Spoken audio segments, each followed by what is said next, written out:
Norman Osborn, also known as the Green Goblin, is a villain who can get up to some pretty devious deeds, to put it lightly, and has always convinced himself that he's something more than a man under his goopy goblin mask. I'd even say he's comparable to the likes of Reverse Flash and the Joker, because what they all have in common is they all believe that there's something more than a man. Like an untouchable Grim Reaper destined to make their rivals' lives a living hell. Because Norman Osborn has done some pretty unspeakable things to Spidey, like torturing him in his basement for weeks on end, killing Gwen Stacy, and even caused the miscarry of Peter and MJ's baby. He's a truly dark villain, and not too long ago he stooped to an even greater length to make Peter's life a living hell, merging with the Carnage symbiote, creating another mask to hide behind. As he'd wreak havoc over New York as the Red Goblin and almost came out on top, if not for Spider-Man winning by the skin of his teeth. However, after merging with the Carnage symbiote, Norman Osborn's psyche broke, and he had convinced himself to be the one and only Cletus Cassidy. So during Absolute Carnage, when bonded with the Carnage symbiote again,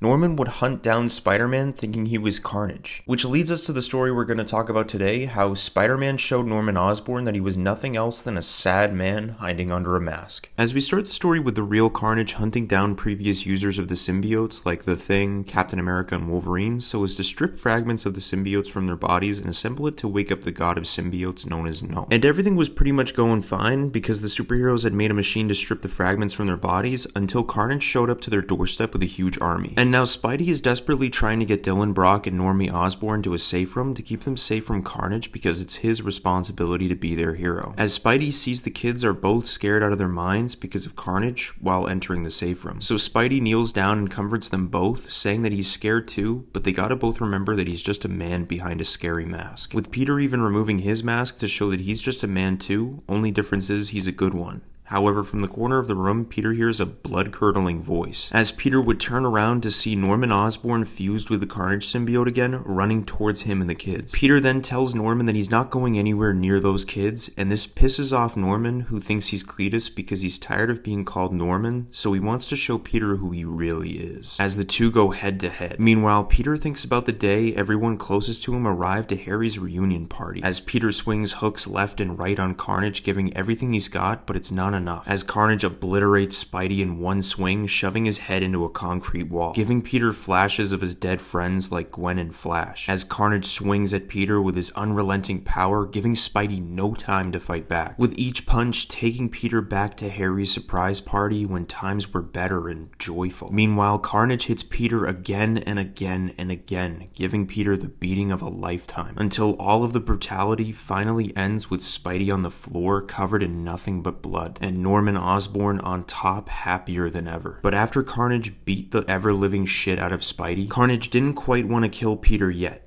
but instead let his loss simmer, and instead kill the boys slowly in front of him. So Carnage would head for the safe room to kill the kids, while Peter's head would still be spinning, as Peter would keep saying in his head to get up. Spider-Man's running out of time.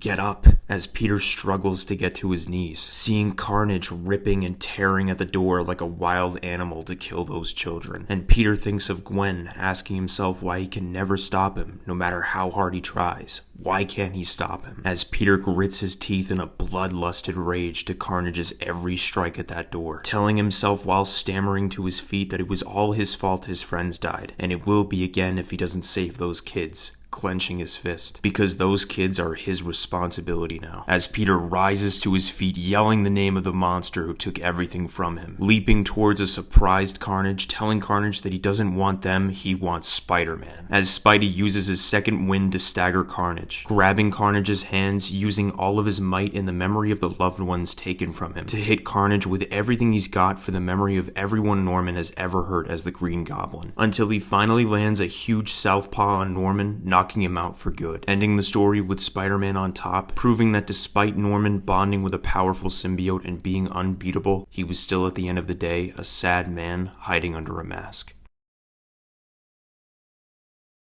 I hope you guys like the story, and don't forget to leave a like and subscribe, and I'll catch y'all on the flip side.